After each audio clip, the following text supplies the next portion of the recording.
జరిగింది.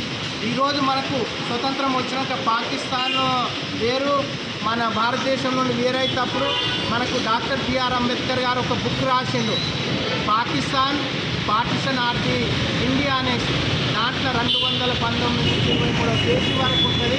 ఆ పేజీలో తను స్పష్టంగా చెప్పిండు, ఈ భారతదేశం మీద ఎవరికైనా అభిమానం కానీ ప్రేమ కానీ ఏదైనా ఉందంటే ఒక హిందువుకు మాత్రమే ఉంటుంది. మీరు ఎంత చేసినా కూడా, ఇతర దేశం పాకిస్తాన్ వేరు చేసినా కూడా వాళ్ళు వేరే దేశాన్ని మన దేశాన్ని మాత్రం వాళ్ళు ప్రేమించరు. వాళ్ళు ఫస్ట్ ఆరాధించేది ఉగ్రవాదులను, జిహాదులను.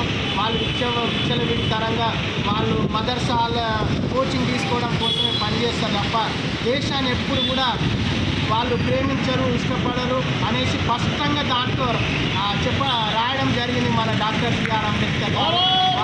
వారి గురించి కూడా మనం చెప్పవలసిన అవసరం ఉంది. వీలే కాదు, మనం ఒక్కరొక్కరి చరిత్ర చూస్తే ఇవాళ దేశం కోసం త్యాగం చేసిన వాళ్ళు ఎవరెవరు, గాంధీ నెహ్రూ కుటుంబం ఒక్కరు కూడా చరిత్రలో చదివితే దేశం కోసం ప్రాణత్యాగం చేసిన వాళ్ళు లేరు.